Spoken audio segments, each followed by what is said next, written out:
Hey, what's happening? It's Bill Smith, and I cut a video yesterday describing this. I think I got the point across. I didn't see these posts yet. I think if you go and look at the video, you'll see that these posts weren't released yet, but this looks like this was a phishing exercise. So they were able to allow themselves to be hacked. I think Anonymous was taking credit for this, whoever say they're anonymous. I mean, I could say I'm a Hindu Iraqi, you know what I'm saying, online. I can be whatever I want online. So when people say it's anonymous versus QAnon, what does that even mean? You know? Those are just two words that people have heard before. You can be whatever you want online. Okay, so I don't know if this was an anonymous hack.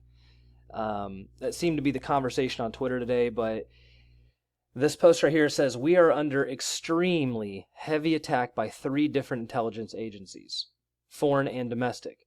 So I'm guessing that's the CIA, MI6, and maybe the FBI, maybe. We are in calm coordination with necessary divisions. So stay strong, stay together. So they let themselves get hacked, then they release the codes from the other side. So these are packet IDs from the hack. New trip is confirmed. So I don't know if they let them do this or if they did it and they were able to out them. I really don't care. It just shows me that whatever we're doing right now is extremely potently damaging. And that's really all that I focus on now. I just focus on what is the most damaging content I can create. What are the most damaging topics to the mainstream media that I can cover? Because I'm on YouTube. I'm not on TV. If you want to watch my videos, you watch my videos. We might as well talk about what matters, right? I mean, I could cover anything. We can go talk about things on Wikipedia. But I really think that coming up with trying to find the soft spot in the media is what I'm out to do. Okay? So I'll move on. These are the Q posts that I missed yesterday. So thanks to the commenters that put comments in the channel, or sorry, on that last video, because it really helped solidify and complete the conversation. So if you were up on the board and you commented on my video yesterday, I just want to say thanks. Okay, now on to Jacob Rothschild. I have been trying to find a proof of life for this guy now for 8 months, 6 months. I mean, every day I do a little search here and there to see if this guy pops up. If there's a video of him, if there's a new picture that's been released, there's been nothing. Okay? There's been nothing. Now we got a Q post way back when talking about a plane and a helicopter over the Rothschild's estate. And supposedly there was an accident. I don't know if he got away. It seemed like he was dead. Okay, I think we've all been operating under the assumption that this guy is dead, right? So who is Jacob Rothschild? Okay, well, Jacob Rothschild is the 4th Baron Rothschild. They say that he's a German, Austrian German, but Rothschild is not a German last name. Rothschild stands for Red Shield in German, from what I understand, and this was the shield that they started with central banking on. So the Rothschilds created the central banking system that runs the world today. They own it all. This guy runs it all. And the interesting thing that I found on Google was that when you type in Jacob Rothschild, it says people also ask. So here's the questions. And I just found it fascinating. I mean, it's like Google does such a good job of presenting information when it wants to. So people asked, how much money do the Rothschilds have? What nationality are the Rothschilds? Who signed the Balfour Declaration? Well, the Balfour Declaration is what created the modern state of Israel, the modern country of Israel. So a letter dated the 2nd of November, 1917, right around the time we got the Federal Reserve System set up in the United States, Arthur Balfour to Lord Rothschild sent him this letter called the Balfour Declaration. And basically it says, we'll give you Palestine. That's what it says. So it says, who created the state of Israel? What's the Zionist movement? Who are the 5 richest families in the world? Who owns the banks? How rich are the Rockefellers? So there it all is. And then I got this interesting stuff down here below. It says, what was Israel before it was Israel? Now, if you ask a Jew online, anybody on YouTube, You go ask this. I mean, I used to get these channel comments all the time when I discuss this. They'll go, oh, there was no country there. Oh, there was no people there. Oh, the people there that were there, they're not real people. They're not from a people. And I get so aggravated over that stuff, man. Because we have to say, oh, illegal immigrants are Americans if you can make it across the border. So what does it matter? You know what I'm saying? People were already there. They kicked them out. They removed 250,000 people from Israel, pushed them all out into the crevices. And then they've been pushing them out into the crevices since then. They're going to balkanize the West Bank. That's what Israel's trying to do now. I'm getting off topic here. I'm just saying that Rothschild is the richest man in the world. His family is the family that created the central banking system, and his family is the one that created the modern state of Israel. They're terrorists. They're economic terrorists. This guy is the most dangerous person on the planet. And people don't understand that. They go, oh, he's just a banking guy. He just sets monetary policy. He's an investment banker. No. Okay, this guy determines whether or not you get a job, whether or not your kids get jobs when they grow up. That's what he does. This guy determines whether or not you have a good life or not. And he's so far removed from anything you've ever thought about. You don't comprehend the world on a level that this guy manages it on.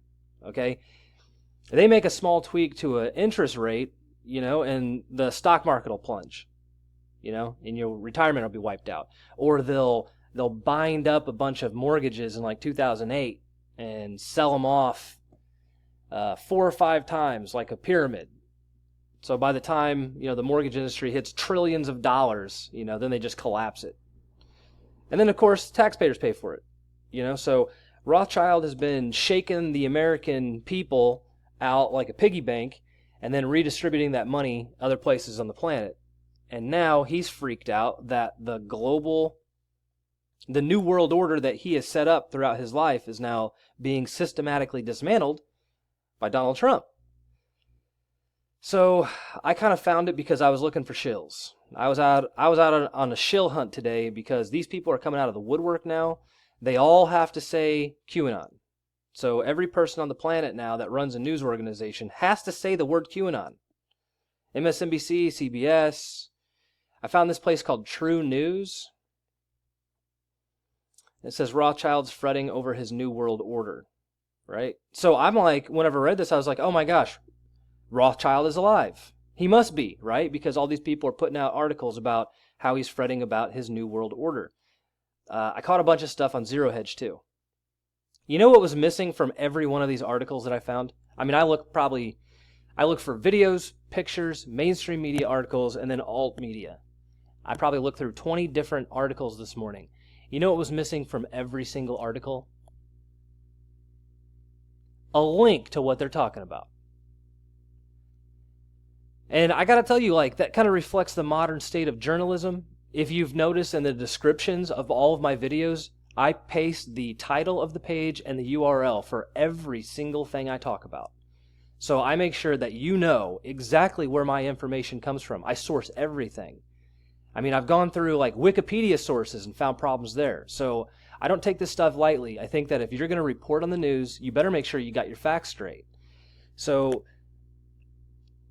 every once in a while I take a guess. I think I take less guesses than most news organizations. I think that I do a pretty good job of documenting for you where I get my information so you can go check it yourself, in case I got something wrong you want to add to the convo. So nobody's got a proof of life of this guy. Okay, they just started saying this today. So this is August 10th, and it's weird because per the Q post, this guy's dead. Supposedly. I don't think Q ever said he's dead. I just think they said something about a helicopter crash and a plane hitting a helicopter above Rothschild's estate. I guess they were trying to extract him or something. I don't really know. That's conjecture. Okay, that is a rumor on the QAnon board that no one has confirmed. Nobody. Not that I know, anyway. So this is all over. I just picked True News because this guy says that QAnon's fake. He's a Catholic, Christian, whatever. I don't know what he is. I didn't know about this guy until today, right? But he is anti-QAnon. So, whatever. All right. Look, I went and found it, though. I'll just get to the point. This is what they're talking about. Okay, there are, I don't know, there's probably 100 articles out today about talking about Lord Rothschild saying, the New World Order is done. Donald Trump is dismantling it, and the world's no longer safe because the post-World War II safety net that was set up in the modern economic system is being taken down. Now, I'm not that old, I was born in the 80s. But, has the world been safe? Because I think World War II was 40 years before I was born or something. The world hasn't been safe throughout my life. We had 9/11, okay? Iraq, Iran. We fight, Korea. How many other wars have we fought? So the world's not safe. This guy makes money off of sending people into war because you get to pay for the bomb, right? The bombs are really expensive. And then the plane to drop the bomb is, of course, very expensive. And then when the bomb destroys an entire city, just levels it, right? Now that gives you an opportunity to go in and rebuild that city. So it's like a win-win-win-win-win for all the bankers when they can start a war. And wars aren't easy to start, man. I can tell you that. Getting people to kill each other when they don't have a personal beef, that's a difficult sell. So I'm just telling you, I don't think this guy's alive. Okay? This guy has not given a speech in 8 months. If you could find something, send it to me. Okay, I'd love to see it. Send it to me, post it in the comments. If you have seen this guy on TV or anywhere, if you have seen a proof of life from Jacob Rothschild in the last 6 months, I would love to see it. Because this is what everybody's basing the fact that they're saying Rothschild is still alive, essentially. That's the pivoting message in all of this, is that he's still alive and he's worried the New World Order is collapsing. I'm sorry, but this is literally a PDF. This is a PDF, a half-yearly financial report from RITCap, RIT Capital. This is their investment portfolio, shows their gains. So that's how well they've done over the last however many years, 30 years. This is it. It's a chairman's statement. So everything they talked about, him talking about how the world's in disorder and, it all comes from this statement right here. This chairman's statement. Signed Rothschild, 6 August 2018. Now, let me ask you this. You think I could go online, I could go to Fiverr, I could make one of these. It's on RIT Capital, so it's legitimate as far as RIT Capital is concerned. They're the ones that put this out. But a picture, a stock photo of Rothschild in a PDF along with a statement does not equal a proof of life. I want to make that really, really clear. So I think the dude's dead. I haven't seen him. I'll spend a couple minutes here real quick before I get off. This is just fake MAGA. There's so much fake MAGA floating around now after QAnon went mainstream. It's great to watch, man. It's great to watch. Supposedly this guy named Rick Wilson is a GOP strategist, right? But he writes for the Daily Beast. He's written 40 articles for the Daily Beast. He's a Democrat. He's a liberal. He's a progressive liberal. But he, puts on the jersey, the team jersey of GOP. And then calls himself a strategist. He's a never-Trumper. This also popped up. This is on TheHill. This was yesterday. It says, Trump to dine with Apple CEO Tim Cook. And I think this was last night. They were supposed to have dinner last night. I bet this has to do with censorship. Or it has to do with the Chinese trade tariffs using Apple as a bargaining chip in the trade war. Or, they're just buddies. They want to hang out and get some eats together. Or maybe all of the above. Who knows? I don't know. But I know there's a lot that Donald Trump would probably like to talk to Tim Cook about. I'll leave you here. This is Media Matters. They're talking about this upcoming Unite the Right rally in Charlottesville. Last year, I think this happened, or 2 years ago it happened. That chick got hit by a car and died of a heart attack. Here's the interview where her mom says that she suffered a cardiac arrest. Until next time, it's Bill Smith. Thanks for watching.